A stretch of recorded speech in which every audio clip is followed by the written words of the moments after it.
So I missed all of that gold before the show. Oh, that all of me trying to get the microphone so that I'm not booming over everyone and failing. Maybe we'll put me in a separate booth. That might work.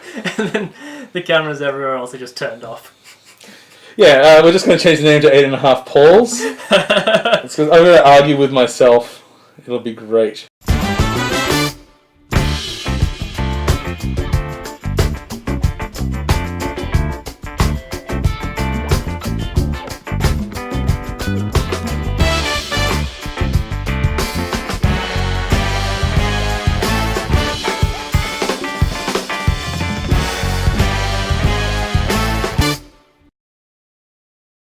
Welcome, friends of all designs, to episode 177 of 8.5-Bit, which I'm sure is going to be the most Zelda-filled episode of them all. I keep going with ones that aren't true. Like, imagine when the game comes out. Yeah. We'll talk about it a lot more. That is true. I'm a fucking liar. Or imagine the episode where Anais finally gets to host. Oh, no, she's hosted before. Actually, has hosted Yeah, I did before. once. One time. Jeremy will never host. I'm your host, Paul, and joining today are my good friends Anais Hello. and Jeremy. Hello. And friends, I have a question for you. Yes. Did you watch the Legend of Zelda trailer? I did. I did. It was good. There we And a go. bit of gameplay. Okay, so E3 was last week. We had our big E3 episode, but E3 was not done. In fact, it hadn't even started by the time we recorded. And Nintendo had not shown its conference, and its conference included Zelda, and they showed some Pokemon before it. Did anyone here care about Pokemon? No. I couldn't believe it's a hentai sex game. That seems like a really bold direction for the series. Finally, I'm interested. You know, I've always had a thing for Squirtle. Oh, no! Anyway, you go to Professor Oak. No, No, but I mean, Magikarp. I don't know. I said it last week. I think Pokemon Sun Moon. I'll play it. I'll enjoy it. Most of the excitement seems to be over the revelation of new Pokemons. That's true. But I don't even know all the current ones. Yeah, it's like insane how many there is now. And there's a lot of weird ones. Last time I saw there was like one that was like an ice cream cone. I'm like, that's just weird. I think it's called Frocone. I bet Licky Tongue really kicks the shit out of that one. Yeah. I just know all the creepy Pokemon. Creepy Pokemon, yeah. Yeah, Licky Tongue is fantastic. Yeah. Okay, they also showed off some new RPG I wasn't really interested in. Yeah, that seemed disappointing. I was like when they announced the day before, they're like Nintendo new RPG. That seems to me something to be excited about. And then when they showed it, it just felt like nothing. I didn't even see it. Yeah. I don't remember what it was called. Tales of the Sand. It's in the press part like kit, but I don't even remember. Yeah, I can't remember what it's called. Like it looks like the gameplay is solid, and I think people will enjoy it very much when they get into it. But it just feels like, I don't want to say it's too Zelda-y, but it feels like a step back from the current gen of It just kind of looked like old school Final Fantasy to me, but with the current chibi art style when they do the remakes. Yeah, that's a and good then point. it slightly, was it feudal? It looked like feudal Japanese style from my memory. Oh, I thought it was in a desert. It doesn't. Who cares? Zelda. That's why everyone was tuning in. That's what we were for. And the trailer played, and I still didn't really care. Yeah. Really? Yeah. But so pretty. Because, well, no, it looks pretty. But I have been really, really a holdout on the entire open world concept. I don't generally like open world games. They have to work really hard for me to True. care. People keep going like, it's Skyrim-like. And I'm like, it's not Skyrim-like. But then Nintendo went forward and released like 27,000 hours of footage of the game. Yeah, which is like 3% of the game apparently. Yeah, it's a freaking incredible. So the trailer is a nice mood piece. Yeah. It really doesn't show you much. It was very like gameplay-wise. Studio Ghibli vibe. Yeah, it does which have a is lot. Awesome. Especially like all the Guardians, like that's very and Ghibli. The music and spirit kind of stuff, but yeah. Yeah, well, I think especially like the way they have this old technology, like that. Yeah. Oh, it's a bit not Laputo. What is it? Anyway, it doesn't matter. Mononoke? No, it's got Mononoke edges particularly, but that doesn't really have that technological edge. Yeah, it doesn't really matter. So as they show more and more of the game, I come to the realization that this really isn't any different to any other Zelda in the fact that most of them have some sort of open world. Yeah. And this one's actually, even though it's big and empty and lots of things to waste your time doing, which is the thing that doesn't appeal to me about open world, they all are big and empty and have things to waste your time. Except this has shitloads of things to waste your time with, and they're so fucking cool. Yeah. Yeah. So things that excited you guys. Because I can talk forever, but sometimes I just try not to talk. I'm catching up on that. I was like excited that they showed so much gameplay. I think they've got a lot to prove, and I think they're confident in this. Well, what do you think they have to prove still?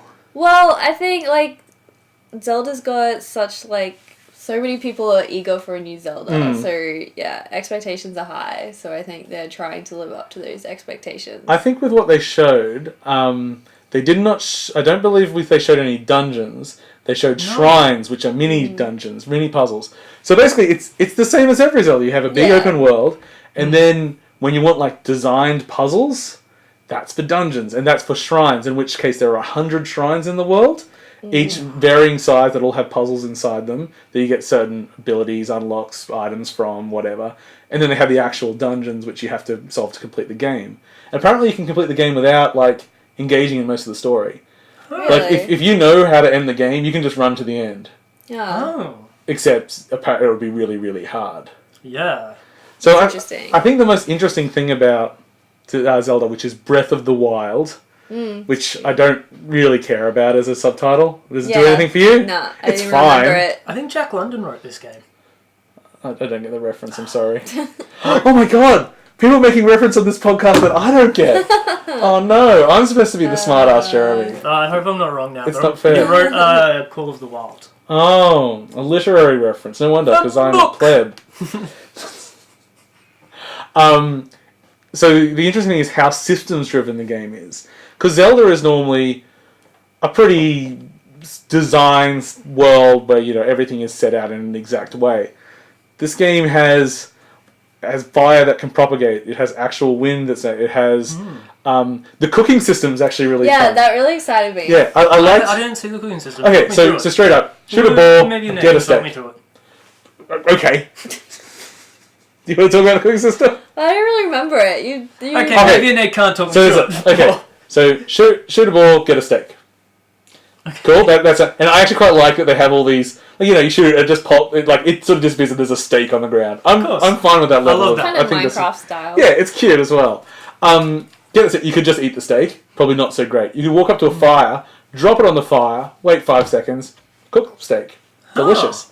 You could also grab the steak and then look through your inventory, and you can hold up to 5 items at once. So maybe with some wild garlic and maybe a chili pepper and stuff like that. Then you can go up to a cooking device. You just chuck it all at once, and they all sort of dance around in the pot. I saw that before. And then And then and it turns to an item. So it might be an item that gives you health. So right now. Yeah, this. Yeah, it's straight up there. But food eating is actually the only way you get health back in the game now.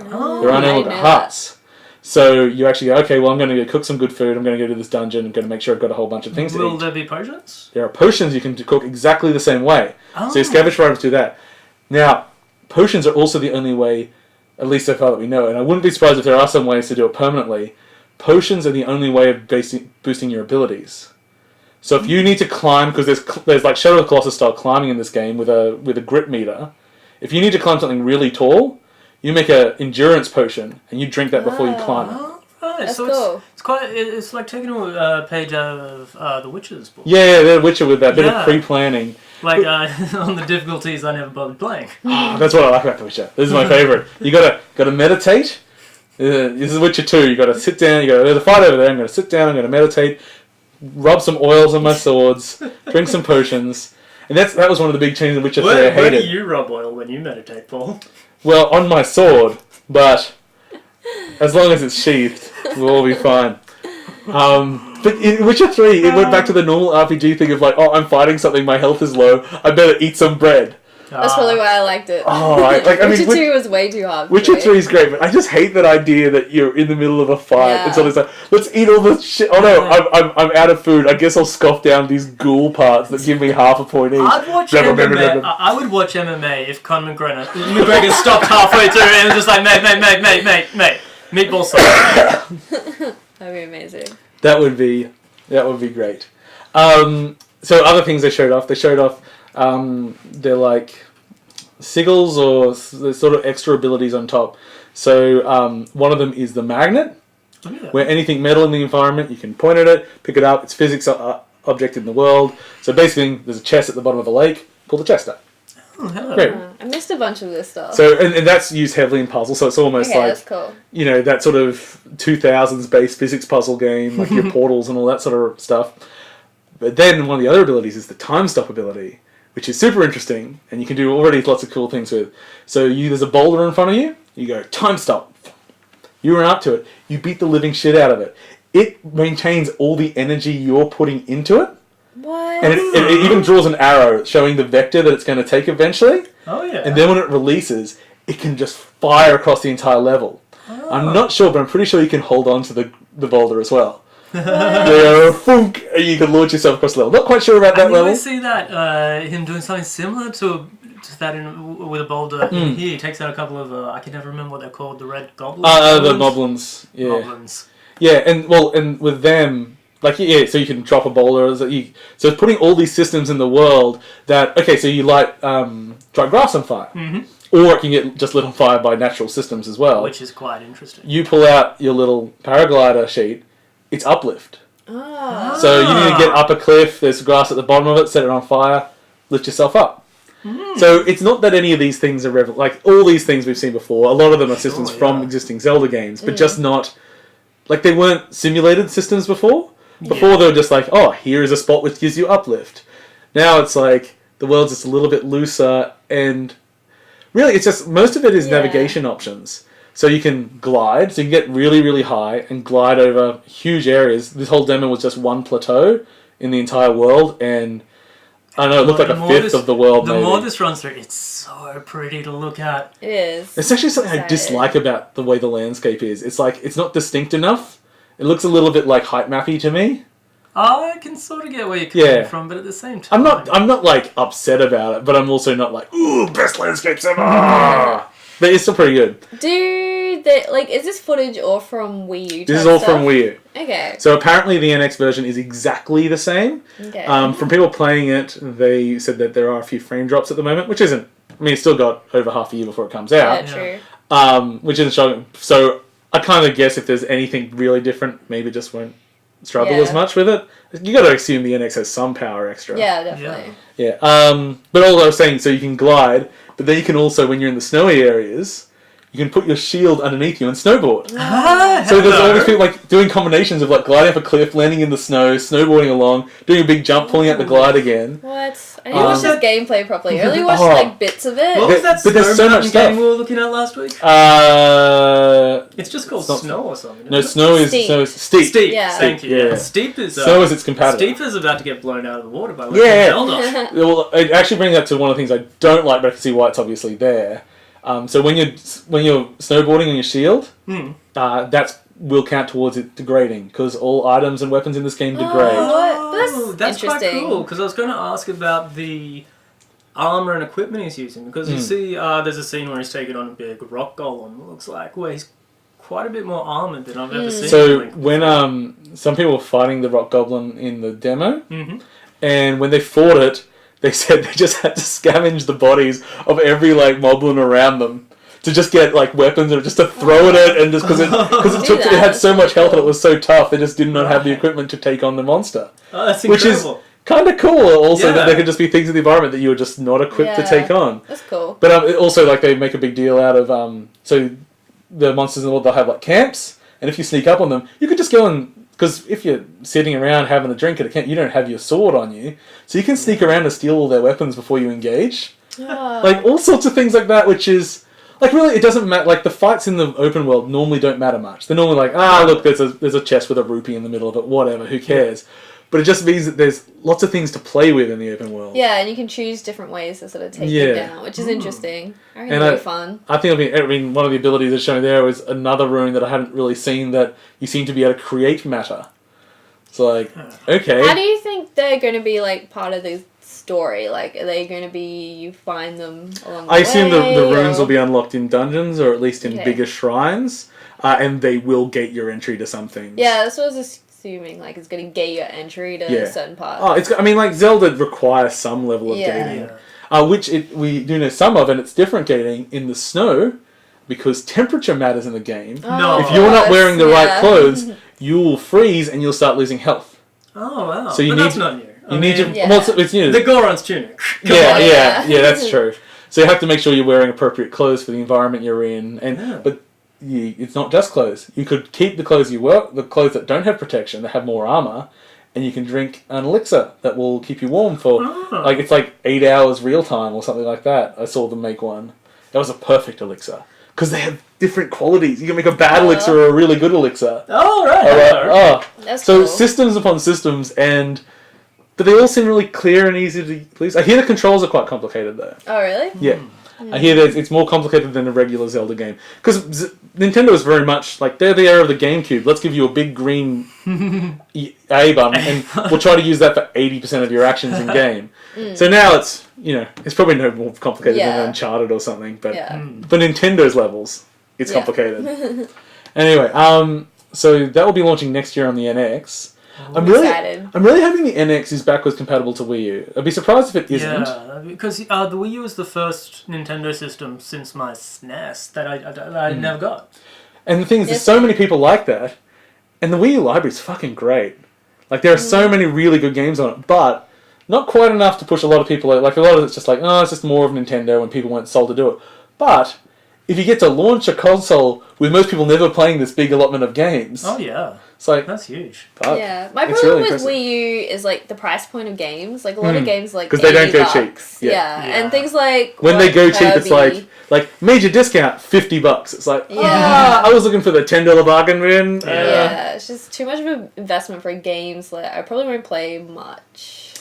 Well, that's alright. You can borrow them all from me. Yeah. Well, not all of them. There's some of them. I still haven't bought Xenoblade Chronicles X yet. Or Cross. So isn't it? Yeah, I haven't found a spare 117 hours to plug into that one. That's the problem. I really want to play it, but it's like, you don't even get the mech until like 40 hours into the game.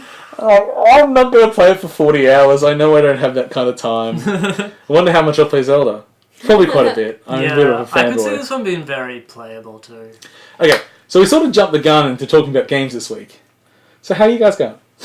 Good. I'm addicted to Overwatch. Yeah? Yeah, the addiction's real. I was watching, like, esports Overwatch today. Oh, yeah. What's the esports level of Overwatch like? Like, it's just really tactical. Like, you know how you have, like, they give you, like, you need one tank and one sort of support and stuff like that. They play more tactics, like, two I've heard about it, but I don't tanks. care. Yeah, like, it's just interesting how they do stuff. And you're like, that's interesting. I'm going to try that. So, yeah. It's an interesting, like, evolving meta. Like, the meta is just exploding. And the rapidly fan changing. stuff. I see so much Overwatch porn just popping up randomly. I'm not even looking for this. Why is this in my face? Yes. You know a lot about this, don't you, Jeremy? Yeah, pretty much. It's out there and it's exquisitely I have literally never typed in anything that would give me Overwatch porn, but I would say I have seen at least an item a day. Wow, that's a lot more than I don't even type in Overwatch or porn.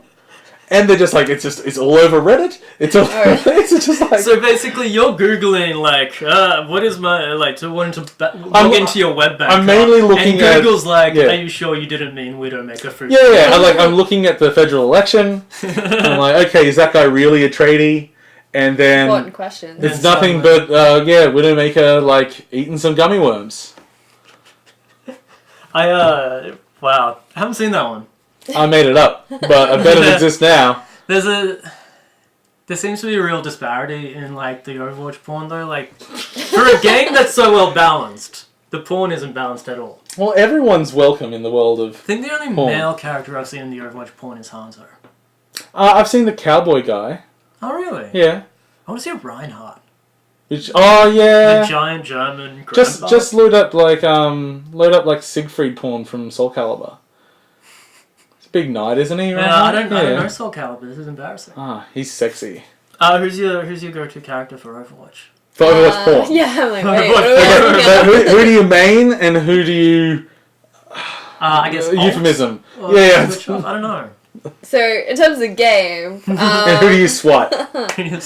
Mostly Soldier 76. Yeah. He's like the gun one, which is, I don't know. But lately we've been playing like Roadhog, the big fat guy. He's the big fat Australian guy. He's got a chain, doesn't he? He's not Australian, I don't think. Yeah, he and Junkrat are both Australian. Oh, okay, I didn't know that. He doesn't talk much, so you don't hear his accent. But he's pretty good, and McCree, he's pretty good. He's the cowboy, isn't he? Yeah. He's the cowboy. And they nuked him recently. So they, like, downgraded these damage, which made me sad. I was always and really the sniper chick. I was always really bad in the Krieg to begin with. Mm. Like, Yeah. no, there's been a nerf. I'll give him a shot. I'm worse. They nerfed him, but good. I played the robot chick a lot in the beta. Yeah, I've played a lot of D.Va. Which one? Oh, D.Va. D.Va. Oh, yeah, she's cute. She's great. You got so many rounds with no deaths. Because as soon as they would explode, I'm like, now to hide. Yeah. I still got a few kills just as her. Yeah, she's wonderful. That's good. To play. She's a lot of fun. She is. Okay. I'm enjoying how much fun it is to play with pretty much most of the characters. Yeah, it is pretty fun. Who was the worst character? Bastion. But Bastion, everyone hated him for so long. Bastion's a wonderful character, but he's a terrible mechanic. Like, I like the story of Bastion and being like this robot who discovers the world of a bird and goes around having adventures, but... And the world builds around you and the narrator's talking the whole time. Not quite. Oh. It isn't Bastion. That's a Bastion joke about Bastion. Took me a moment, but I got there. Who's the Edgelord? Edgelord? Reaper. Oh, Reaper's cool. Reaper. If you get a chance... Is he a Darksiders character? If you get a chance, I think it's Twitter handle is Reaper player names. Mm. And they're all like Death Above You, Darkslayer 666. Oh, I think I've seen that. And these are all people who have put in like 40 hours into playing Reaper. It's a wonderful world. I'd call him Drop Dead Fred. Be good. Okay, any other Overwatch thoughts? Because I have some E3 related gameplay news. Oh yeah. So, I played, as can any of you with the PS4, with PS Plus, and in a while you'll be able to play it yourself if you do not have that. If you have an Xbox One, I'm not sure it's going to be PC release. This is because they released the demo for Resident Evil 7 beginning Did out. they? They did. This came out on basically during E3. When you guys were telling me about this last week because I didn't know about it, I was like, I'm pretty sure a demo was released. And you're like, I haven't heard. And it was. So I downloaded it, and it is very, very PT.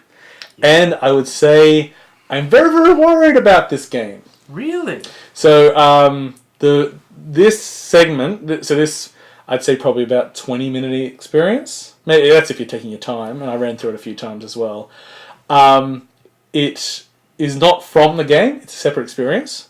Mm-hmm. It is representative of the game though, because the full game will be first person. Because the full game is also playable in VR. Okay. So the whole game can be played through in VR. We can also swap between the two. So if you get sick of VR, you can just throw it on the screen and play it regularly. That's interesting. It'll be. I hear the VR version is actually really pretty, but I will have to experience it. Someone with a Morpheus. Well, it's not even called Morpheus anymore. So why am I not particularly impressed with it? It's trying to be PT, and it's not doing it. Now I was pretty critical of PT. I still When thought it you was say interesting. PT, what do you mean? Like convoluted PT? They try to do a little bit of repetition in the same areas. Okay. But more in that, I mean, it's not even PT anymore. It's like indie horror game where a first person dark area that you and jump scares happen at you. Yeah. Okay. The jump scares are particularly pathetic in this. Oh really? Oh. Yeah. So I'm just going to look to the kitchen for a while. So I'll come back to this when we get near it because I'd like to point out just how terrible this jump scare is. But other than that, it has the whole PT thing of like there are things to discover and there's more of a mystery. Mm-hmm. And that sounds fun. Either the mystery is really, really well hidden, or they just can't fucking do it. Because within a week of PT, we had worked out that you've got to say fucking Gareth into a microphone. Wow.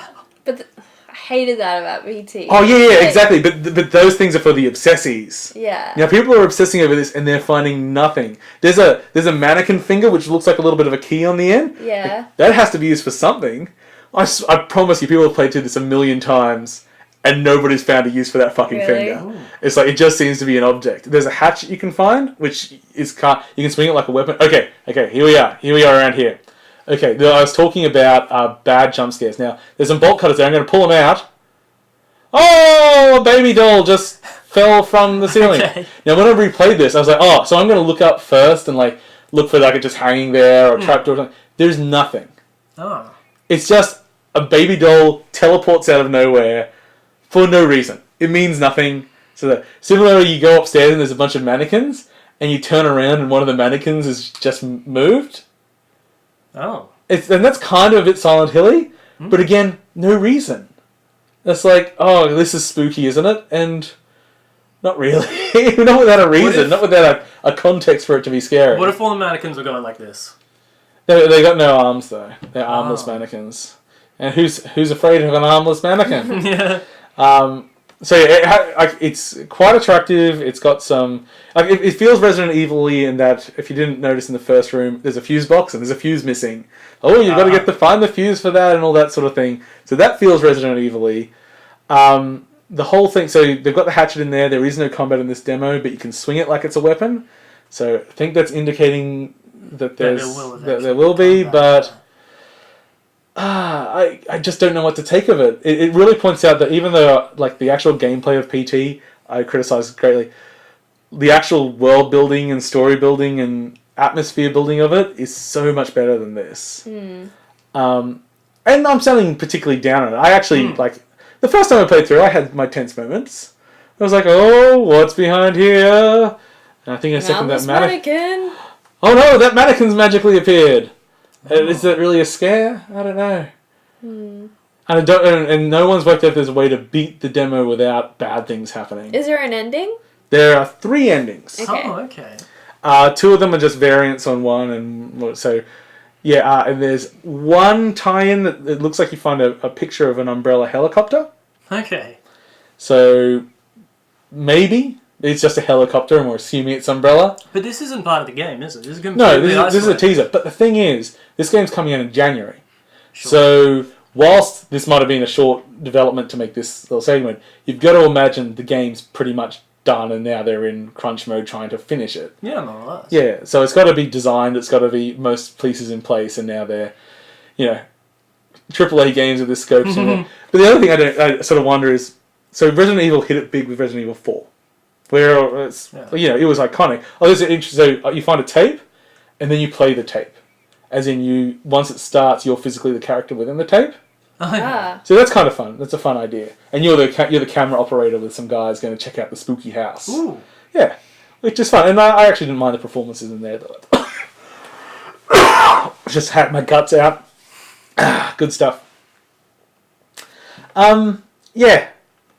If it's going to be like this first-person spooky, like Outlast and all those sort of games, The era's been done. Like it feels like it's been done a lot. Yeah. And every time you see like one on Greenlight or one on Kickstarter, notice I never bring those games up when I talk about Kickstarter because they're done unless you've got like a really great idea. But they probably think they do. Like they're probably like, oh, this genre is like popular, and then didn't realize that phase would be like done or something. I don't know. Yeah, I think they're pushing a lot on VR as well. But the thing is, a mainstream, numbered Resident Evil game that's niche, that doesn't seem like it would be good for Capcom. No. Don't they want... I mean, there's a reason they were making them more action blockbustery. They were trying to get like a wider audience.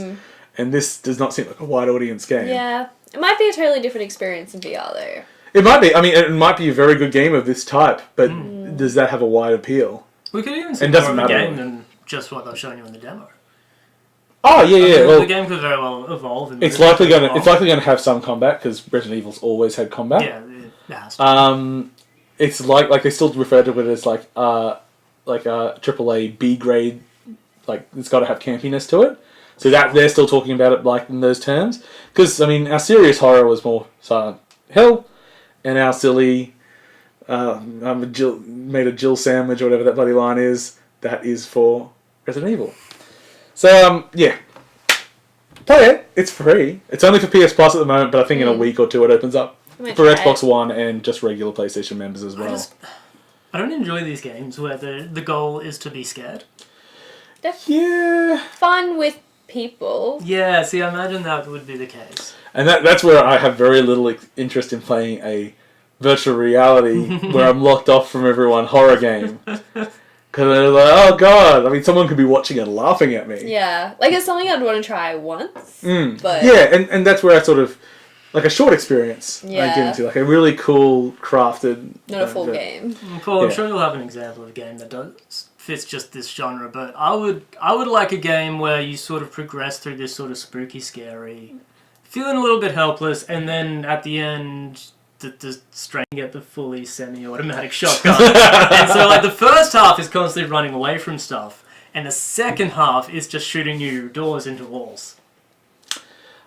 No, I can't quite give you a game that's like If that. they built up the power fantasy like that, if they took away I'll the buy power, it for a high price. Yeah, there you go. If they went through and they took away your power and made you feel really helpless, and then they still give you a lot of power in the and second then half. like it sort of slowly turns. It's just like you've got a hatchet, but I mean, how are you going to fight a ghost with a hatchet? And then there are zombies, and you've got a handgun, so you're doing okay.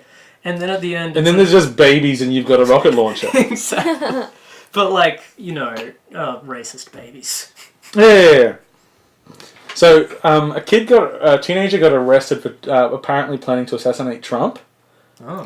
What if he's from the future and it's that whole like, would you come back and kill Hitler? Yeah. What if it's that situation? What if he's our John Connor? Oh my god. What if he's one of those people that tried to assassinate Hitler? I don't remember my history. No, I don't. I even remember my alternate history. There was that even less. 80s like movie Kickstarter thing. I've forgotten it now. 80. It has the Hoff in it. It was like a Kickstarter and he goes back. Oh, Hasselhoff was in it. Yeah. That can't be good. No. But the Germans would have been all over it. Okay, so let's talk about some more E3 stuff. So quickly, I wanted to talk about VR. Yes. So VR wasn't as prolific as I thought it was going to be. Yeah, I'm kind of disappointed. I'm on the other side of that fence. I think that you're not disappointed. No. Well, see, VR demos terribly if you're not using it. Yeah. Oh yeah. Yeah, Sure it does. it's like it's well reported on like big news sites and everything. If they put a VR article up, it has like a fifth of the readership because nobody cares. Well, it is interesting because I follow a lot of YouTube stuff for work. Like YouTubers like Jacksepticeye, Dan TDM, all their VR videos get like half the views than the normal videos. I'm like, what? This stuff's like awesome. How are they not? It's hard to experience it and relate to it unless you're actually there. Yeah, I think because I know what it's like. We have Instagram photos of food and they do quite well, so yeah. maybe we'll get there. But people at least understand food. Yeah. So if you know, one of the things that's being pushed a bit, especially with the Vive, is basically doing that when you're showing off the demo, you don't show the person's headset, you put a green screen behind them, and then you project in post the world they're going around. Oh, okay. So you get more of a concept of that person in the space, even though that's not what they're seeing. But that takes know-how and equipment to set up and blah, blah, blah, blah. Anyway, the other thing I want to talk about is that Oculus have been a real bunch of dicks. Yeah. I don't know how we all feel about this business-wise. So Oculus have been paying for exclusives, which is fine. Like, people paying for development, it's normal. But these are games that were already announced for other platforms, were already pretty much near the end of development, and they're just giving them the safety net of, well, we're going to give you a bunch of money and then you're only on Oculus. Which at the moment, any exclusivity in VR, I think is really bad. Yeah. Because we want the platform to launch, don't we? Yeah. VR as an idea is exclusive because you need the computer to run it, or you need the PS4. You need to have the interest. You need the headset. You need the space. You need the stomach for it. Yeah. Well, that's not so bad anymore. Because I've got the worst stomach, and VR is fine with me now. What I was going to say is, like, I had a weird moment of panic watching the E3 stuff. That I was genuinely worried that, like, all of gaming in the future was going to be virtual reality. Like, I had this moment of questioning that, like, it's not just a niche thing we're working on, it's actually where everything's going, because I've got no interest in virtual reality. Have you tried it? Yeah, what's your virtual reality experience? Nil, I guess. That's why. Okay, so before next time Jeremy's on here... I've done the Batman Rider Move World a few times. No. Before the next time we do a show with you... Friend of ours, it's Elliot. You might know Elliot. He's been on the show before. He got a Vive. Oh yeah. And so we might. This isn't a promise. This is a plan. But we're gonna hook you up. Oh man, this is the thing. If you haven't used it, you're like, what are you? If you have used it, you're like, it's maybe not what I'm spending money on now, but it literally blows your mind. Like it's literally crazy. Yeah. Yeah. I had to push my brain back in my head. Yeah, physical reactions to VR, but if it literally blows my mind, I might still be against it. So, we'll see how my pessimism holds up. S.T.E.A.M has reacted to Oculus's move. Yes. They are not giving... Well, they're kind of giving money. What they're doing is they're giving you basically an advance on sales that you'll have for your Vive game. And, there's obviously deals you'll have to work out and everything if you're a developer. Look into this. But basically, it's giving them that safety net, because since VR is still niche, you really can't have a safe assumption of what your sales could potentially be. It's still a really out there industry. And that's where Oculus is giving developers a safety net. Yeah. So Valve is giving the same thing. Now that means that once you reach that level of profit, then it's like you've sort of paid Valve back then, and only then do you start getting more money. But it does mean that if you've planned around that budget, you can develop with some safety net, which I think was like a really nice thing. It's smart, and it's like it's very positive towards the industry. Yeah. Did you see OS VR, open source VR? I think they've got some relationship with Razer. They've announced $5 million in funding to make sure games are open source, like all for all platforms. So there's a lot of people really pushing for that. So it should be interesting. Yeah. Stuff. And then so project console wars though. They have all these exclusives. Like now that Rocket League has brought peace amongst the consoles. Well, I was listening to I can't remember who he was at Microsoft, but he's on the Giant Bombcast, because they did some very good interviews post E3 each day, and they were sort of talking about actually that kind of brings us on to our next point, the openness of Microsoft's strategy now. Partly I can cynically see it like they're not as strong as they were last time, so they're trying to expand what their vision is, because part of it is their whole play anywhere concept. And also the Project Scorpio, which will give more powerful support for VR in a console space, and can run 4K native resolution games and everything. Which I kind of thought was, at one point when they're talking about it, I'm like, is this just a Microsoft branded Steam box? Oh. Kinda. Because they're also one of the things that they, and I'm not sure how this is going to work out. Will the Scorpio run Windows 10 or some version of Windows 10? There's no details out about that. Okay. We know it's basic hardware, what it's giving us, but they haven't announced a lot of the plans for it. Right. But on the Play Anywhere at least, one thing they said they're going to be bringing more games to Steam. Which I don't know if I don't see how that works with the Play Anywhere thing. That might be a separate thing. Appreciate it. Yeah, it's still good. But okay, so can you remember some games that were shown off by Microsoft at E3? Yes. Name some. Sea of Thieves. Coming to PC. Coming to PC. Forza 3. Coming to PC. Halo Wars 2. Coming to PC. Cuphead. Oh yeah, coming to PC. Titanfall? That's already coming to PC, that's not Microsoft either. Yeah. That is coming to PC, but it's unrelated. Ones that we haven't... Basically, I mean, like... Recall. Dead Rising 4, Recall, State of Decay 2, Gears of War 4... Everything that Microsoft is first-party publishing and everything is coming to PC. Just the rumor flat is out. Halo 6 will be coming to PC. Yes, they said that as well. Oh, they did officially announce it? I haven't announced it, but I suppose they announced it because they said it. Oh. But it's not... I don't think there's a... Yeah. Basically, their strategy is everything is going to PC. But I thought they announced, or it was rumored, that if you buy something on like Xbox, you can play it on PC as well, and vice versa. That's what it is. Okay. That's what their Play Anywhere thing is. Now, whether then that's separated with if they release some stuff on Steam as well, we'll see how that goes. Okay. But I really don't need to buy a fucking Xbox now. No. I might go get one of the controllers. The controllers are updated now that they're Bluetooth, I think. Oh, really? Really? Yeah, so you don't need a dongle. Okay. That's good. Yeah. So Microsoft is like being really friendly. I'm really seeing your Steam box equivalent now, because I'm thinking like, well, would you go like, I will just buy this Xbox and some controllers for if I have friends over and I want to sit around the couch playing games, because I'm already spending all my money on games for computer. I'm going to have the games anyway. So at that point, is it really that bad of an investment? And you get that thing of like, well, if I do want to sit around and play, like with friends, like, I'll get on the console, or my friends might be using the console, so I'll play multiplayer with them. Because multiplayer is not necessarily going to work cross-play. There might be separate environments, because sometimes it just has to be that way. But also, if I'm playing the single-player version of it, I might want to do it on my beefy PC and a nice, fancy graphics and.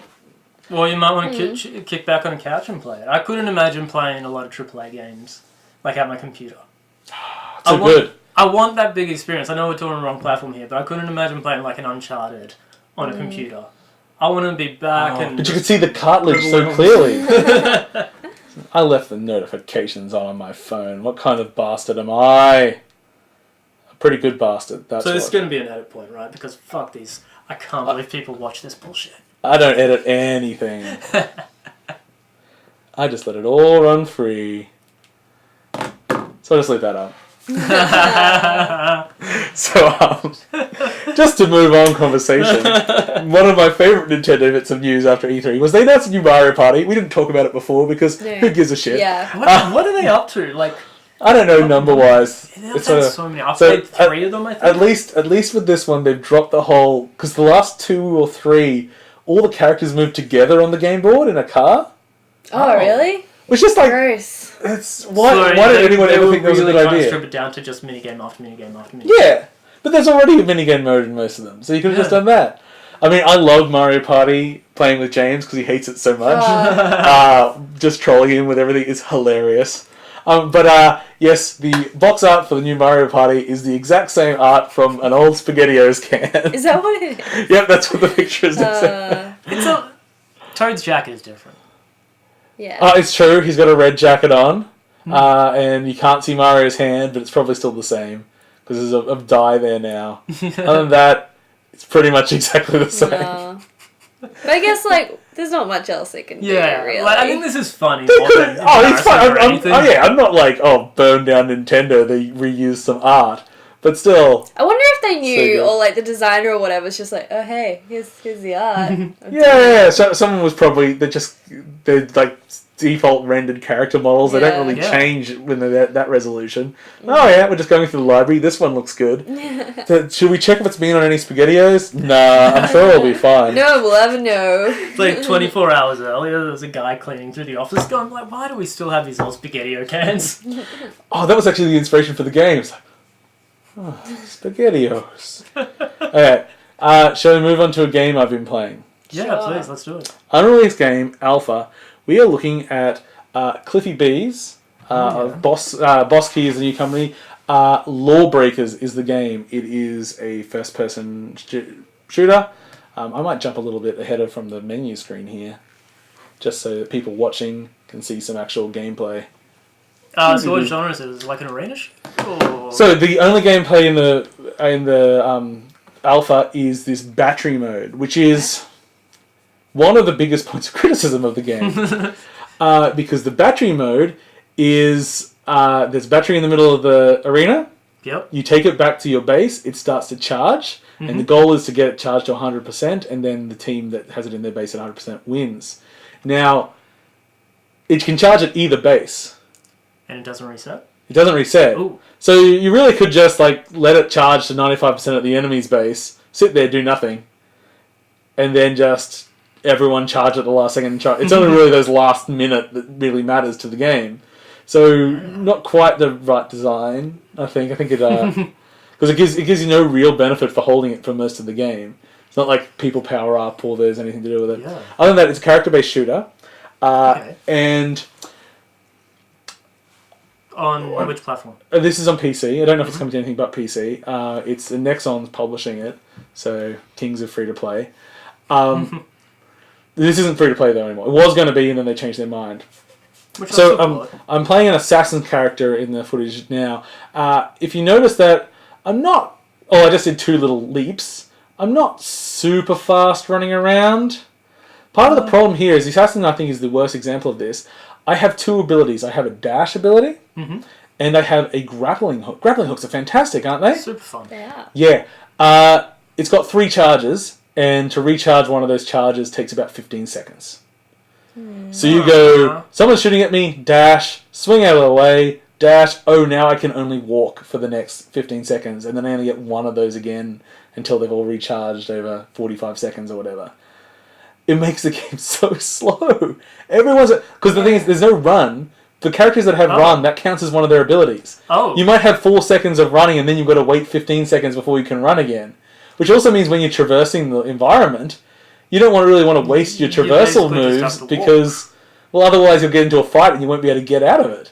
It's like... So they had a little feedback form. And I wrote the shit out of their movement mechanics. Because the grappling hook feels really good when it works. Is that electric thing? Yeah, that little lasso. So you can also use it to grab people and pull them towards you. I think that looks like a lightsaber handle. That's what I got there. Yeah, I've got the 2. one in the left hand, or is the right? They're dual daggers. Oh, okay. Right. That's the main weapon I've got out here. So So it looks nice, but the main gameplay mode totally flawed at the moment. The other ones aren't open to trial. There will be more. There's 3 at least listed in there and whatever. And how harsh can you be on it if it's in an alpha? Alpha is meaningless term.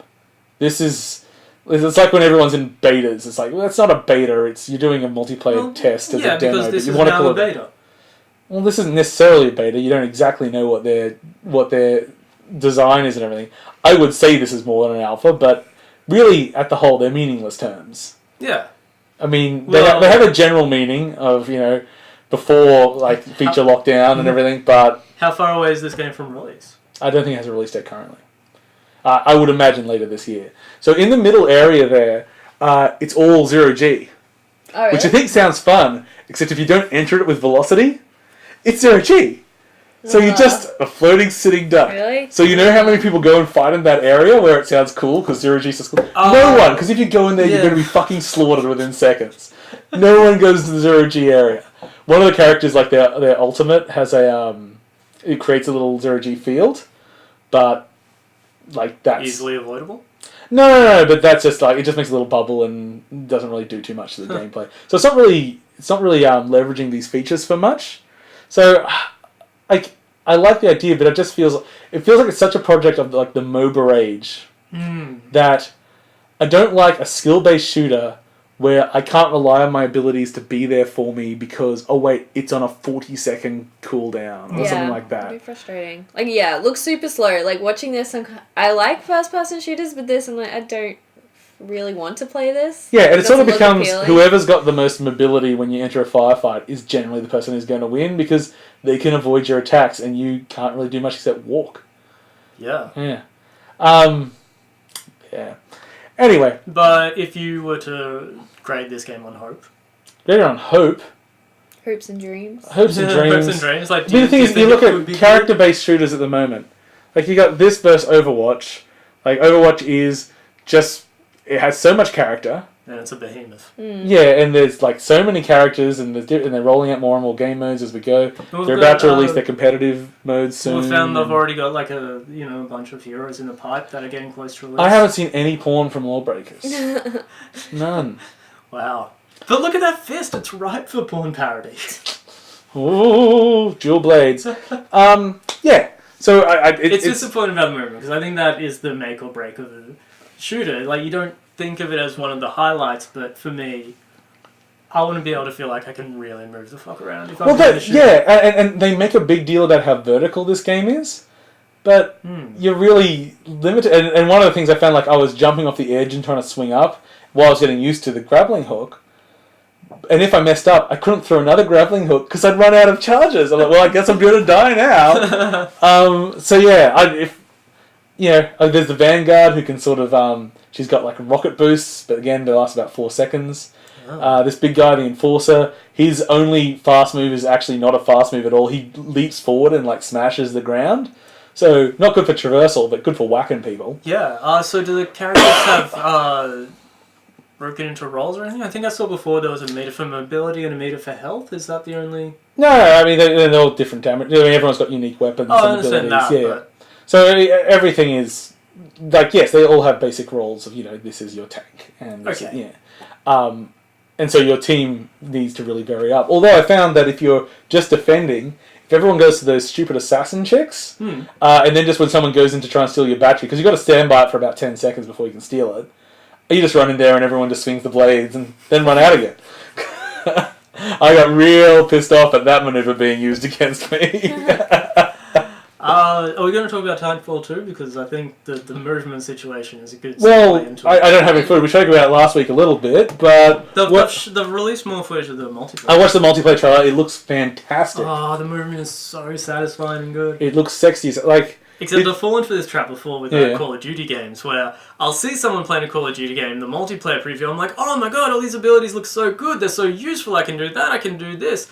And then I jump into the game and just immediately get killed by someone who knows the map better than me. Well, that's what I liked about Titanfall, because they basically had, like, mobs in the game. Oh yeah. So I'm a complete... I've never touched Titanfall. So Titanfall, it was a multiplayer only game, but not every enemy in the game was another player.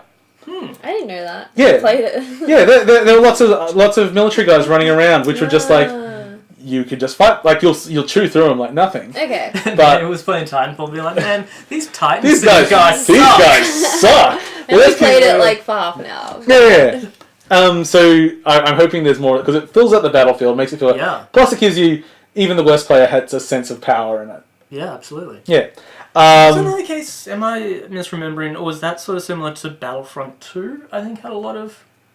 I didn't play Battlefront 2. So I would not be surprised if it did, but I don't know. I think that one had quite a few like sort of grunt NPCs you can shoot at. But that trailer looks so much Yeah. fun with the movement. And I played quite a bit of Titanfall when it was first coming out. And like it's still the best movement in a first-person shooter. Yeah. Like I ended up playing the most recent CODs and everything with all the wall running and everything. I'm like, this is real half-assed. It doesn't. It's just a novelty for them to be like, look, a new thing. It's like we've got wall running too, and I was running around this one map. I remember going like, why can't I wall run on that wall and not that one? It's like because it hadn't been marked. Like in Titanfall, I can just run on any wall. It was sort of funny. It was a bit like you know, in like Legend of Zelda games or whatever, the older ones. Never heard of them. But you'd come to a wall, and then like one bit of the wall was designed just slightly differently. Yeah. Like there's just like these tessellated rocks, and I'm like, oh, well, I can climb up this part of the wall. Oh yeah. And that's what it felt like in Advanced Warfare. Yeah. But still in Advanced Warfare, I'd jump in and I'm like, oh, these are cool abilities. This chick's got a bow, Sonic side or whatever, and then still I just get one shot by someone with a better. I think it's funny that I think like post Mirror's Edge. It didn't like make mantling standard and everything. It's like it wasn't until like Titanfall 2, whereas Titanfall that there was now an expectation that if I jump at a ledge, I'm going to pull myself up. Yeah. It's like, but no, the multiplayer footage for Titanfall 2, I thought it just looks so sleek. And I know that it's not like no one's going to play like that all the time. It's of course not. But those are moments that I do get in all those games. So it's the I've tricked a Titan to go the other way. Now I'm going to climb on it and attack it from the top. There's a Titan chasing me. I'm going to run through a building now, and I played a lot of Battlefield 3. Yeah, and I got kind of good Battlefield 3 vibe from it in that like it felt like the foot soldier battle was really worthwhile. Like you were really achieving something when you're on foot, and you know when you're in the Titan, obviously, and it's giant robots smashing the fuck out of each other, which is amazing. It is. But the point I mean, and there's a big chest laser now. Wrong. I like to think of the Care Bear stare. Oh, Care Bear stare. I hope I can edit the audio. I was thinking of the there was a Mortal Kombat character, I think. One of the new ones with a cannon in his chest. Oh yeah, I've seen it. I don't know. But yeah, he's probably called Cannon Chest. Cannon Chest. Did you ever watch the fantastic show Hyperdrive? No. There's a character called Gunface. Really? Yeah. Do they have a gun face? Must be hard having a gun for a face. Kids used to pick on you. Gunface, kiss the girls and make them die. That's dark. Funny thing, I think it's actually from that episode. Oh, maybe it's not. It might be. That used to be the original 8.5-bit theme song. Oh. Kill the Humans. Wow, you learn things. We only dropped it because we didn't want copyright claims against us. But I don't think Hyperdrive would have done it. It was the copyright you worried about, not like the humans being killed. Oh no, it was great. Anyway, Titanfall 2. I'm excited, and that's coming to PC, Xbox, PlayStation. All the things. It's coming to all the things now. All the things. Who knows? It could. There's not too many dev kits out for NX that. Well, actually, I don't know. All I know is that the Witcher devs, CD Projekt Red, were saying it's fantastic. And they said, have you got one? No, we don't. But we're hearing things. So we don't even know if they're being sarcastic. I read an interview, they said they did have one. It's not an interview. It's they're talking shit. And because as soon as someone types up a casual conversation, it looks like a formal interview. Yeah. But it's not. So it's open to interpretation, their comments. Yeah. I hope Nintendo get back to the AAA titles. I like their AAA titles. Well, I mean, like, you got the Nintendo exclusive. I mean, the third party. Did you say Nintendogs exclusive? Nintendo exclusives. I hate Nintendogs. Nintendogs made by CD Projekt Red. Amazing. Collect the 6 cards. That'd be good. Okay, I've got a follow-up from 2 weeks ago. Remember 2 weeks ago, I was playing Lego City Undercover? Yes. Oh, yeah. Yeah.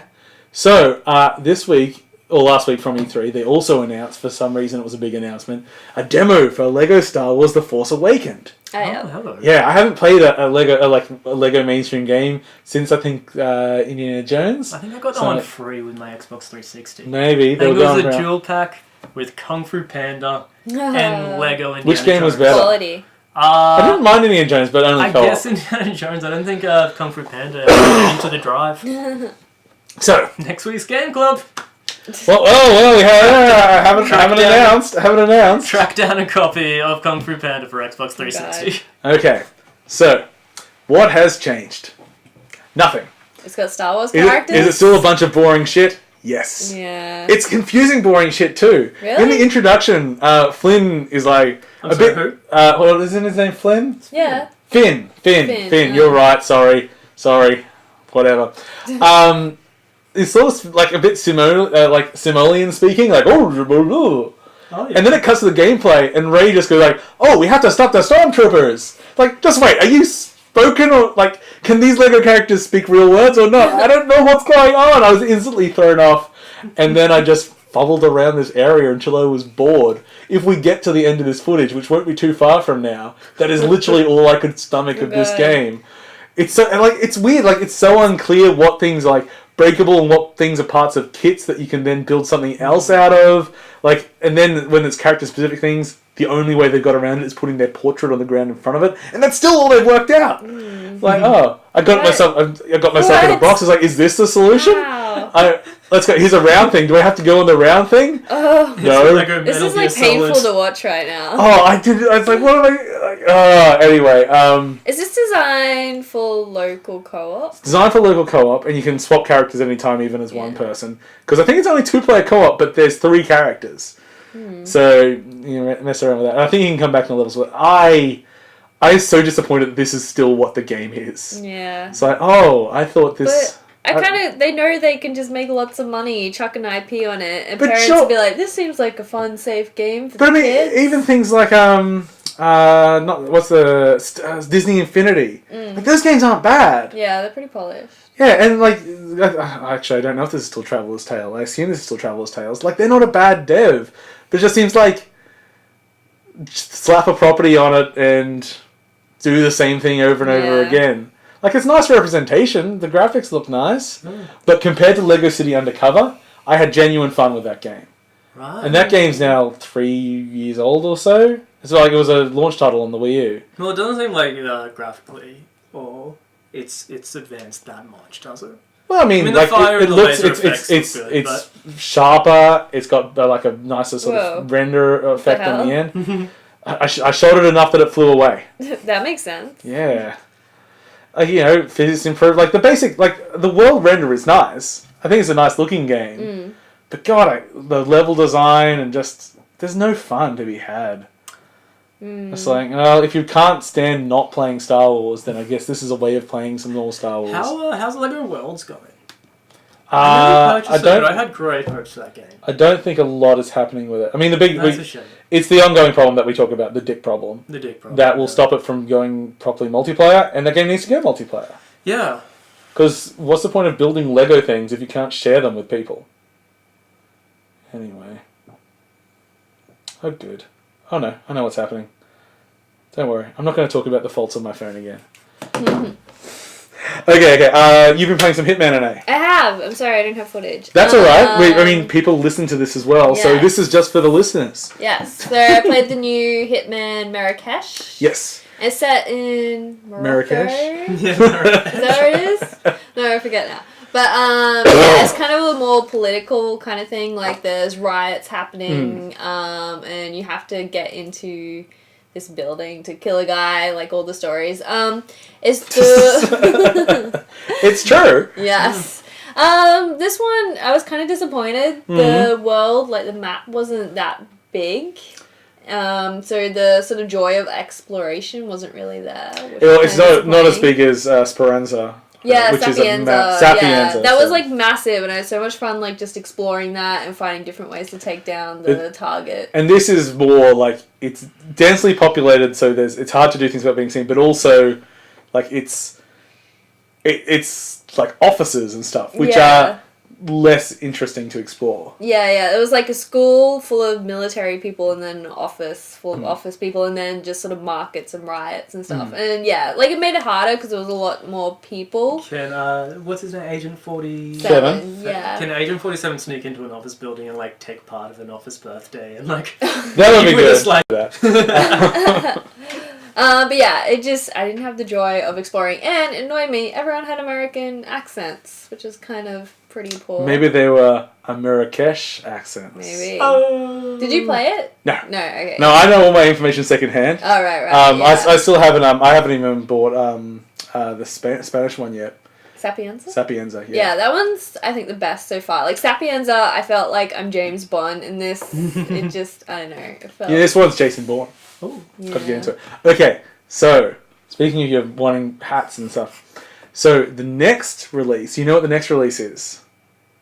Thailand? No, the next release is Marrakesh and Sapienza. Is it? Yes, the levels have been retooled. So Marrakesh becomes a night mission where it's not there's not a I don't know what there's an overall theme to it as well, but it's the same location but retooled in a totally different scenario.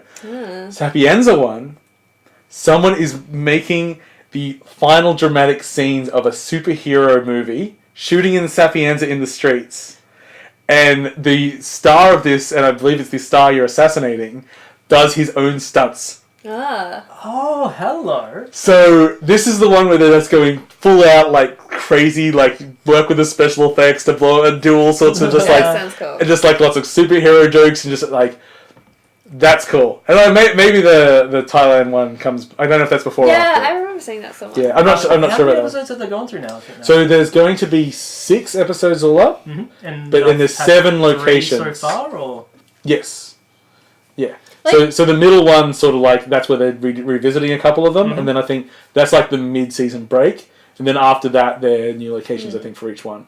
Yeah. And this is like a break from the story as well. He's like, oh, we're going to go back. Yeah, okay. We're going to have some fun with these locations that we've already been to. Sure thing. So that's interesting. Like Marrakesh, it wasn't bad. It was just a letdown compared to the previous one, which was which amazing. was like excellent. But well, it's an episodic game, right? Yeah. And so it sort of raises the question like how much has Marrakesh suffered by being episodic?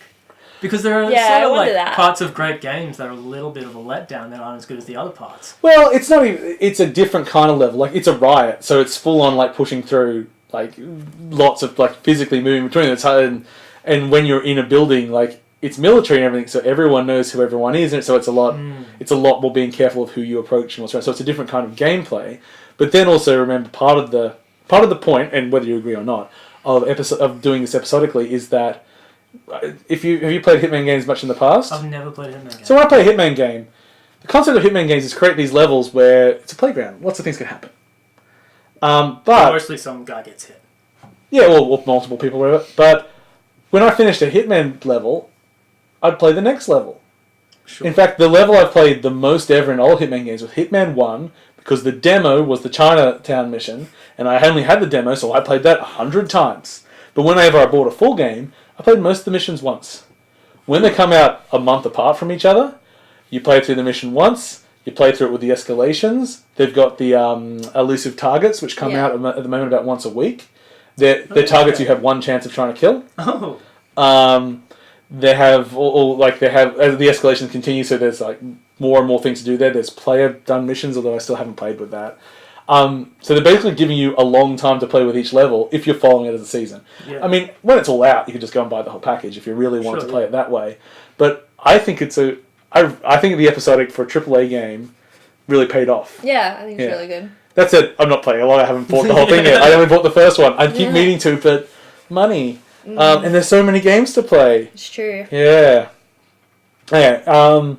What's our time-wise? That's good. Let's talk about a nice little addition we saw for Final Fantasy 15. So there's a new trailer put out for E3, and there's quite a long Square Enix session. Actually, just generally on E3, if you go to the Microsoft and the Sony YouTube pages especially, every day they would have long play sessions, which they'd sit down with the devs, they'd have a discussion, and then they'd like play the game and they'd talk through it. If you're interested in anything, and it's not just the big marquee titles, there's lots of little titles as well, and things that aren't exclusive. really honest, open conversations and showing a lot of games. So it's fantastic coverage. It's weird. E3 itself is like becoming less relevant. Yeah. If you listen to people that were on the floor this year, it was dead. Yeah, and Sony's one was just like watching trailers pretty much. Yeah. So it's kind of like you could just stream it. But online. the online experience is great. Yeah. It's better than ever. So you can really check it out. A nice little addition that we saw with Final Fantasy VII was what they call as wait mode. So wait mode. So we've seen it's been a pretty active combat system in the game so far, which is it's fun. Final Fantasy. I do actually appreciate the fact that it plays with the combat every game. Like we could have just been doing Dragon's Quest and having straight turn-based combat every single game, but this they've sort of given you a compromise where instead of just being a full-on action game, you can just have a pause button, which lets you stop the action, assess what's going on, properly target exactly what you do, and put it in. So it basically becomes not quite turn-based, but active pausing. So even to like a Baldur's Gate level or something like that. Yeah, that's what I was thinking. And it looks pretty cool. Which is also, like, from playing a few CRPGs, a very fun way for combat to work. And it's also, like, when it's just, like, random encounters, like, okay, a couple of things run up to you. Yeah, you know what? I don't need to go and do some... But, especially when it came to... I found when they had the Platinum demo out, I hated the way that magic targeted. I couldn't wait. But you can just target in the pause mode here, and it's really accurate. So I might just use that for magic and still whack things with my sword. We'll see. I mean, the Platinum demo was so weird. I don't know how indicative of the game that is. It's one of the weirdest demos I've ever played. I would say I'm quite in the dark about Final Fantasy 15. I keep seeing it and pining, but I don't have a PlayStation, so it's sort of... it's not PlayStation exclusive. What's it coming out? I don't know if it's coming. I don't know if it's announced for PC. They talked about it for PC. I've heard a rumour that it might come, but I don't want to get disappointed. Yeah. But like it looks great. I pretty much love the aesthetic for I love the idea of this angsty, like tired road trip. Yeah. That's what the game's based around. Although I'm not going to be able to play it without like mentally singing the theme to Entourage. Well, I'm glad that I've never watched any Entourage, so I don't have to worry about that problem. But I will sing Lamb Chop's Play Along. Yes, it's only Xbox One and X360. X360? What? PlayStation 4? Incredible. What? Well, there's my mama. Off I go. Have they spoken about the length of the game or how much content they're going to put into it? It'll be long. It's a Final Fantasy game. It'll be, let's say, 190 million hours. Conservative estimate. Yeah, something like that. Final Fantasy 15. Still apparently coming out this year. Oh, actually, that's one of the things I love in the trailer. They show, like, basically, giant Titan-style enemies that are just the size of goddamn cities. And it's like, well, that's... Especially Final Fantasy VII, that wasn't that well, it wasn't. There were only 2 or 3 of them, but man, they were iconic. Oh yeah. Anyway, more like things. This one. That one looks like a. That one's like a mix. The last one was like a mix between Cthulhu and the Hydra from Dark Souls. Let's stop looking at video. People can do that in their own time. Very quickly, let's talk about a few other games from E3. We got a nice little gameplay demo of Psychonauts, The Rhombus of Ruin, which picks up right after the end of the first Psychonauts game, which isn't really a major spoiler. You win, and you become a Psychonaut. I wouldn't know. Yeah, who would have guessed that from it? Sorry, spoilers on now. A 10-year-old game. Which you haven't played, I know. Sorry. I think it might be a bit older than 10. It might be 12. Might be something like that. Anyway, Rhombus of Ruin is VR exclusive. Oh, yeah. Sony VR exclusive. Which I didn't really know how it was going to play. It reminds me of, here's a reference no one but James will get, Psychic Detective. Which was a game, I believe, published by MTV. Ooh. Yeah, there's a deep dig. So basically, in the little demo, you're looking through the eyes of Rasputin, and you're in the jet heading off to the mission, and they're going through some of your powers. So you get powers of telekinesis that you have there, and also the ability to jump between minds. So you see the world from the other people's perspective. And since it's Psychonauts, you can imagine that the world will actually change from different people's perspectives because some people are fucked in the head. Yeah. But just moving from mind to mind, that's a great VR mechanic. Yeah, that's interesting. Yeah, point at a person, so you take over their mind, you move position, you get you get control of them. That's great. So I imagine it'll be a pretty linear story. It looks really nicely presented, really simple. Cool. At least in the demo, your character's sitting down the whole time, so it'll be a great seated experience. Because Psychonauts is primarily about the good writing and characters. Yeah. So when you can read people's thoughts and go inside their head and see how things change from perspectives, that's all you really want for an experience. Not for a full game, because this is only a small thing before Psychonauts 2 comes out. So I'll have to borrow a PlayStation VR at least. Yeah. If I don't buy one. So is this... is it going to be free or is it going to be a small... No, it'll be a purchasable title. It's being funded by Sony. Okay. So, yeah. Some people were under the illusion that this was being made with a Kickstarter money for Psychonauts 2. I'd be a little upset about that. Yeah, of course. Yeah, you'd be like, hey, this is... I didn't want something exclusive that's not Psychonauts 2. But no, this is a separate project. And let's not get into the whole Double Fine crowdfunding again. But on the other side of that is, how do you feel about this as an advertising tool? If it is really sort of like almost a promo for Psychonauts 2. It's quite an interesting way of doing it. It'll be interesting in that it might be an entry point for people that didn't play Psychonauts 1. Psychonauts is now available on PS4, but they ported the PS2 version, which is the very worst version of the game. It is the ugliest and plays the worst and the most buggy. Talk us through the history of Psychonauts. It went Xbox, PC to...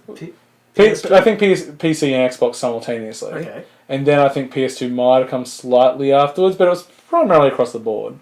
Right, yeah. I played it on PC with a GameCube controller. I think that for some reason that feels appropriate. It's my favourite GameCube game, which I don't believe was on the GameCube. But it should have been. It would have been great. Paul, there was a fantastic GameCube game called Beyond Good and Evil. Yes. And would you believe they're making a sequel? Still, apparently. I love every E3. They just go like, so, are you still making it? And they're like, oh, definitely. We're definitely still making it, guys. Oh, God. Yeah, that was good. Also missing from E3, Crackdown 3 was nowhere to be seen. Oh, wait, what's that? Crackdown 3 is the sequel to Crackdown 2, which was the sequel of Crackdown. Yeah. Which was a precursor to Crackdown 2. Wow. It was. So Crackdown is an open world game. It was mainly popular because it had great traversal mechanics, and the first game, the world was filled with orbs. So you would have to climb buildings and you'd jump everywhere just trying to get these ability orbs, which would make you jump higher and run faster and everything. And it was a great playground. Second game sucked. Okay. Not made by the same developer or anything. So the new one is more of the first, except with world level destruction. Like you can just knock down entire buildings and they crumble into components and stuff. Do we have footage for this one? Or? No. Because I watched the whole thing, so I have some feelings about this one. Was there anything to see at E3? Or you just look at all the old stuff? None of the... it may have been old stuff, but it was extended gameplay footage of pre-alpha footage. Well, the funny thing is, all the building destruction is only in multiplayer. Huh. And all the building destruction is calculated in the cloud. Oh. This is what it used to be, at least. This seems like they're walking a fine line here. It's a bit confusing. Anyway, it still exists. It's also coming to PC now. Yeah. And it's going to be next year now. Yeah. So. But you can shoot a building to bits with a assault rifle. As I saw.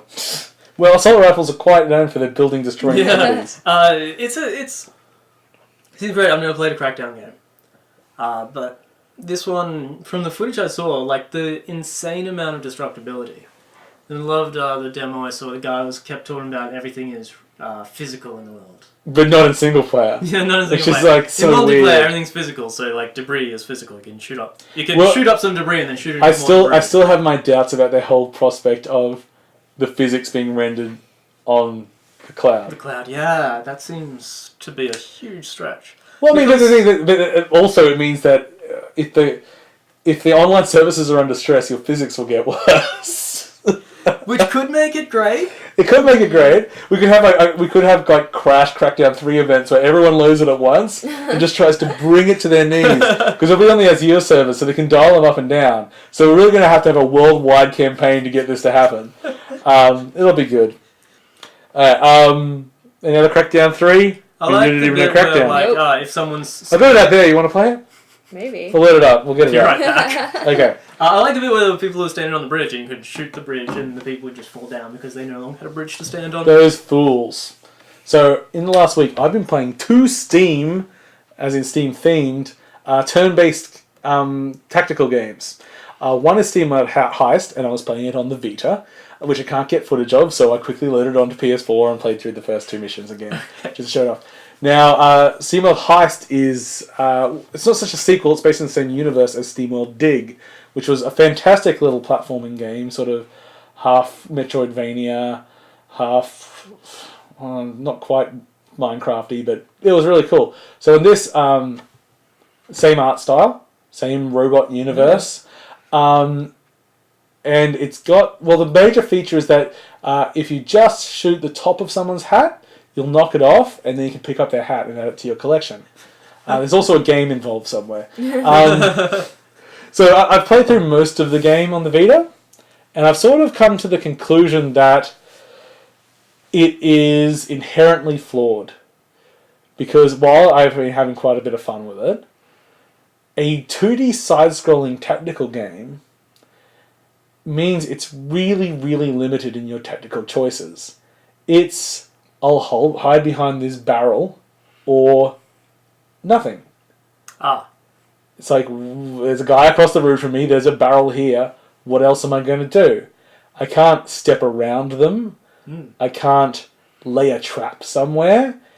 It's just moving forward, hiding behind barrels, and trying to choose the... Like, you still, like, choose the character that has the appropriate weapon for doing it. Like, you get grenades and splash damage, and different builds that you can get on characters. Mm-hmm. It also becomes... Like, if you notice, every time I go before a door, I then have to do a wait turn. Oh. Because if I open the door as my second move, then I can't shoot someone if they're on the other side of the door. So you just constantly move, wait. But then you get levels where it's, like, timed. And there'll be things like, if the timer goes down, turrets will come out. Oh. Well, I've learned it's better to still just take your time and just shoot those turrets as they appear. That's the shame. And I guess SteamWorld Dig had none of these. Didn't have these tactical. It's not a turn-based game. SteamWorld Dig's action platformer. Platform, yeah. I kind of wish that this was like a tactical action game instead of a tactical turn-based game. I still enjoy it. Explain the difference. What you mean between those two? Tactical turn-based and tactical action. Yeah. So tactical action would be... Well, I mean, you could even say that like Gears of War in a way is a tactical action game. Because it's about positioning. It's about...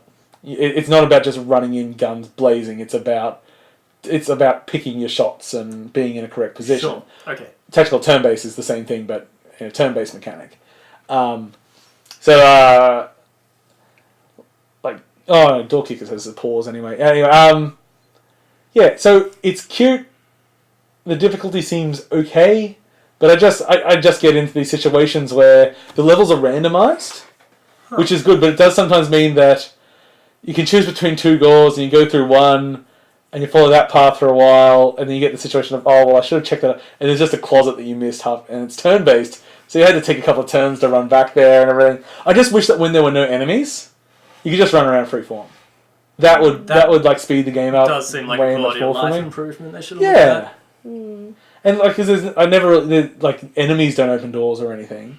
So until you've opened a door to an area, they're not going to surprise you. They're not going to be on a patrol or anything. So I guess it really seems like you're sort of forced into some patterns. Then, like you say, you have to go to a door and then wait before you open the door, which is a shame. Yeah, and you just do it every time. And since you do it every time, probably, as you say, some quality life improvements could really benefit this game. It looks interesting. But yeah, like the barrel stuff looks like it's part of one bit, not the whole part of the game. It's... As I say, most of the time, it's just get up to the most appropriate barrel to get a good shot at this person. Yeah. And like there's things where, like my main character there, when I was aiming, I had a laser sight. Now that's per the gun. So if my gun doesn't have a scope on it, I'm just trying to pick the angle with my hand. Really? So It but seems fun. yeah, like there's choices like that. So the guy might have a sawn-off shotgun. Okay, that's great. I'll just get close and I generally aim. So sometimes you might take a pot shot with someone that doesn't have a guide. Yeah. Because you can't get them in an appropriate position and it will pay off. So it does have at least some risk and reward with that sort of thing. And often you'll get a more powerful gun that doesn't have a scope or something like that. And I just love this whole ships docking to each other and opening up, and the art, the character design is so good, and you can change everybody's hats. How's the writing in it? I imagine a game that looks like this would sort of have a sort of quirky, fun. It's quirky, but even with SteamWorld Dig, I just get the general gist of it. It doesn't jump out at me as super hilarious writing. Oh yeah, sure. It's not offensive in any way. But do you have games that you do consider with great, funny writing, hilarious writing? Hilarious writing. Well, what's your go-to example? Stanley Parable is the funniest game ever written. I still need to play that. Yeah, I haven't played it because I played the heist, the Tiger Emerald heist. I thought that game was a load of balls. Yeah, I remember watching that show. I didn't mind it. In I like fact, the narrator, but today they released a new game. Oh really? That team, yeah. I don't remember. If it's free, it should be. But I didn't like that thing. We could do it for Game Club. I liked it. We'll discuss it before we record Game Club. That's alright. I wanted to do something not on PC for once. Yeah. Well, maybe we just do it on PC. Whatever. It doesn't really matter. It's a new game. We can talk about it. Yeah. So the other game I'm playing, which I don't have footage of, because I found some Nintendo games actually on sale. Yeah. Get out. So I picked up Codename Steam, hello. the most hated new Nintendo property in a long time. And I love it. I think it's fantastic. And talk us through the game. So it is think turn-based tactical game, more along the lines of XCOM. Yep. It's played over the shoulder. So you actually have to line up your shots and take them. But it's still turn-based. And there's a grid on the ground and you can just see where you can run and all that sort of thing. It's way more in the XCOM vein of things. It can be really hard. And so basically it's just each turn you generate steam, and steam powers your movement and your guns. Okay. It's also your boss is a robot. Your boss is a robot Lincoln. You have who are all the characters are. Guess what? They just get all the characters right. So why is it hated? Because big problem was when enemy turns happen, it's real slow. Okay. So they added a fast forward button in a patch. So that makes them relatively... Apparently the AI is a little bit stupider if you use it, but I'm not a super amazing player anyway, so I'm happy with that. So there's Abraham Lincoln, there's Cowardly Lion, Dorothy Gale, Queen Victoria's in it. Who's the Tom Sawyer? Yeah, Ulysses S. Grant. So it's American themed, but you're in Britain, and it's a Japanese take on Western culture in whatever time period they want. Is it by Japanese? Yeah, it's like a Fire Emblem team. Okay. Yeah. That's interesting. It's insane. And the cutscenes are relatively brief and they're comic style and they're fucking hilarious. Purposely hilarious or accidental? Yeah, come on, we got a robot Lincoln as our So I really enjoying with that. I'm only a little bit back into it, but it just means in the 3D space you just get more tactical options. What platforms are it? It's on 3DS. 3DS, which is why I don't have footage because Ah. I can't capture a 3DS. But I did buy myself a Kirby faceplate for my new 3DS. I saw that upstairs. I stroked it because I'm like, oh, it looks this is sexy, nice. doesn't it? It does. It feels good. Man, I'm such a whore, aren't I? Oh well, that happens. So I do have a Kickstarter this week. Yeah. Now this is a Kickstarter that I played because some Kickstarters are smart and actually put up playable footage. Oh, I think. Wait, playable footage?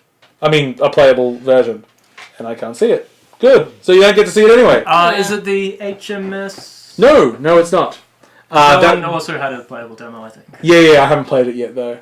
Shall we look up the actual name of it? It's the HMS something. It's a submarine game in the vein of Guns of Icarus and Sea of Thieves. Sounds like a poll game. No. I found it quite interesting that Sea of Thieves has thing. already been name dropped as a point of reference. Yeah, because I mean it's not a huge genre. Let's all work together making it. The HMS Marlkin? Moroccan. Huh. June 1st, 2016. What was the Australian one? Didn't an don't Australian remember. group do one with longboats as well? It was a very similar theme to like Sea of Thieves. I don't remember. I think that one was on Kickstarter as well for maybe quite a while. What is KR? What is KR? Hey, by the way, I found the footage for the other game we're talking about. Good work. Good work, phone. He nailed it, Paul. Okay. Oh, so Zed. We'll jump on that. So Zed. this is called Ooh. Zed. And this is a game being made by one of the people originally behind Myst.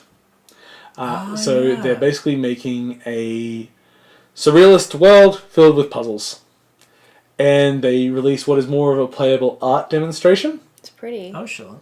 It's relatively pretty. I find like the default Unreal like depth of field is like really buggy. It's really? like like you're moving on options and things just go in and out of focus. I'm like but I mean this is just basically showing off their art. And unfortunately they didn't really get any puzzles in the demo. That is a shame. So it's really hard to judge because we were just looking at that ledge there, and the textures weren't great, and so and like at the moment it's like, well, what am I supposed to judge this on? yeah, Like it shows that you can make some models that you can walk around in. there are some interesting aesthetics going on. I guess you can kind of see what puzzles are going to happen, maybe? Yeah, well, that puzzle's going to be, I'm going to push those buttons in order in a second. I don't know if I skip it, but I should, so I'm just going to skip it.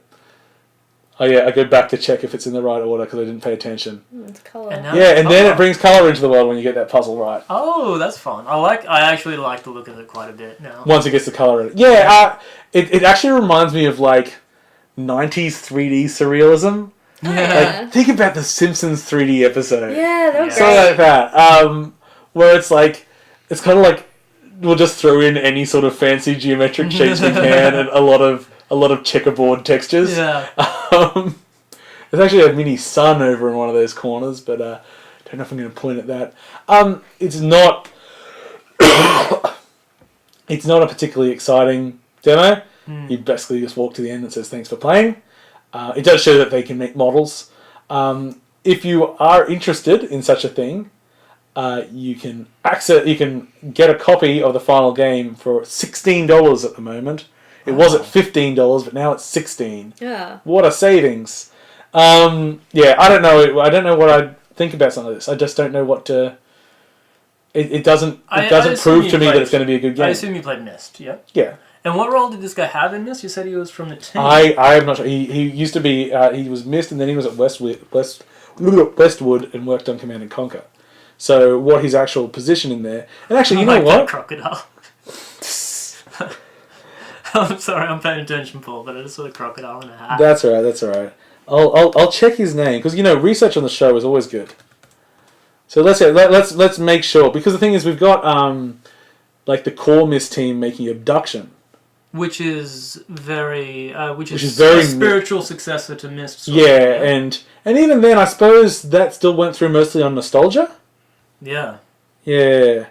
Oh, sorry. So he's primarily was the artist on Myst. So when it comes to... Now that's a question mark for me. Yeah. Because it's like, look, I can art good, but can you, puzzle good too? And like I said, I like Chuck the look Carter, of the world. He programmed on Nox, so that's not bad. Yeah. Art graphics on heaps of games, starting with Myst. He did Legend of Kyrandia 3. Command & Conquer, Pirates. So he's at least someone that has been in the industry a lot. But yeah, I don't know what that really means for trust with a game like this. No. Certainly could make a fun world to look around, but fun to actually play. See, I thought I clicked on that moon, and that's it. I thought The Witness was a beautiful world too, but that didn't stop me from giving up because I sucked at the puzzles. But it's so good. I know you so love good. It. If you haven't got the true ending of that game, then you're not a real gamer. Oh no! I was actually going to talk about that because I walked in with the Mario. Oh yeah, you're trying to prove to me that you know about video games. Well, the joke with that jacket is I've never finished a Mario game in my life. I finished Mario Kart games, but never finished an actual Mario game. But no one's ever questioned me on it. I had that for years. I had the Mario theme as How my many- ringtone. how But many- as a straight white male, no one will You're a question fake gamer me. boy. Yeah, exactly. As far as games generally go, how often do you finish them? If I like them, I'd say 2/3 of the time. That's if you like them. Yeah, exactly. I'm not going to finish a game I don't enjoy. I'm not going to push through a game I'm not enjoying. I'd say, I don't know. I mean, like if you just actually looked at the games I owned, And well, then I finish like 0.5%. Yeah. But the games like I actually like purchased and played for sake. I don't know. I wouldn't say I finish. I don't know. Maybe a quarter of them. It's because there's just so many things to play, and like, if a game is consistently giving me new things, then I'll get to the end. But if there's that lull, if there's that grind, like at the halfway point, and I don't see like. If I don't see that thing that I really want to get, like maybe Xenoblade Chronicles would get me. I'm like, I really want that fucking mech. I really need the mech. So we just got like forced to grind to get to the mech. One of the few games I enjoyed but I didn't finish was Dead Space, the first one. Yeah. I really liked it. It was a great game. I was enjoying it all the way through. But then towards the end, it just felt like I got to a point where I'm like, all right, I do this, and then that's the game over. But that wasn't the game over. I never finished Dead Space 1 because I was playing it with James, and then he got busy. That piece of shit. Because we were doing it as a controller swap game, where one of us plays, and then when they die, the other person plays. Although, a lot of the time, James would relinquish his turn because he doesn't like scary games. Neither do I, which is why we're playing it together. But it was a fun, scary game. It was good. I love Dead Space. Yeah. Actually, I haven't played Dead Space 3, but I still want to, and I want to play it with somebody, because the co-op is very interesting. Oh, yeah. I'll say this on the point of completion games. There are so many sequels to games that like are apparently great that I've never touched because I say to myself, well, I want to finish the first one first. Like Pac-Man 256? Oh, yeah. That's on But, like, console. No. It's coming to PC like this week, I think. I think today.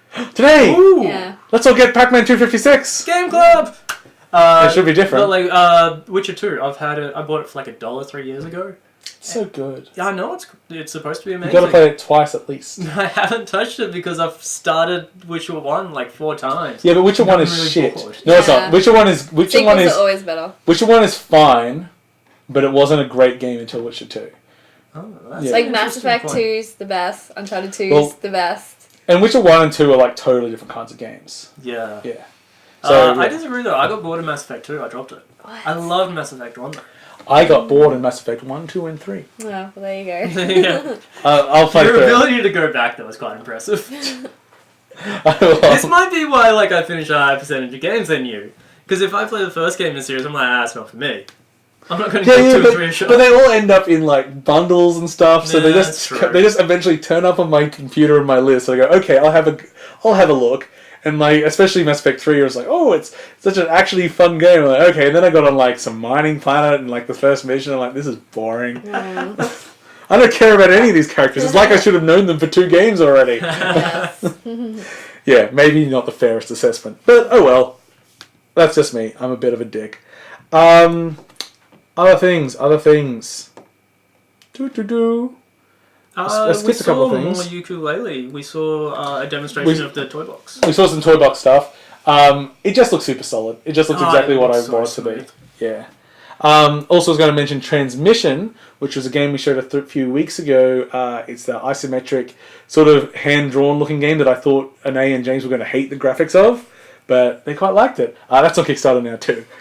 So just like action adventure in space with like lovely hand-drawn graphics. I tried to find it and have a look at it for the show, and instead downloaded an Android game from the British Museum. It's called Transmission. Yeah, Paul's wife gave it 4 stars. This table can move if I lean on it. Did my wife give it 4 stars? I believe so, yeah. That's lovely. My wife sure likes her mobile games. Actually, she loves hidden object games. Oh, really? And you know what? They're so addictive. Because I'll stand behind her sometimes, you know, because I like to stalk her and sniff her hair and stuff like that.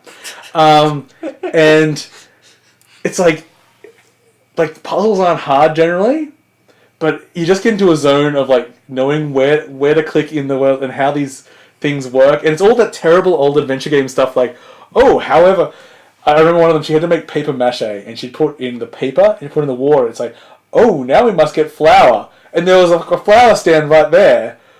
but you had to go get a sack to put the flour in first. It's like, just use your hands. Just use it. Pick up the flour.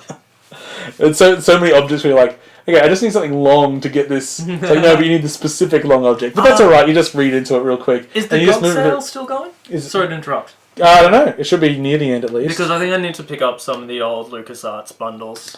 Yeah. It's like $16 for all of them. Loom and Indiana Jones and... How much longer do you have on the GOG sale? Will it still be on when we release this out? The GOG sale will probably end about 3 hours after we launch this episode. So, yeah, good luck.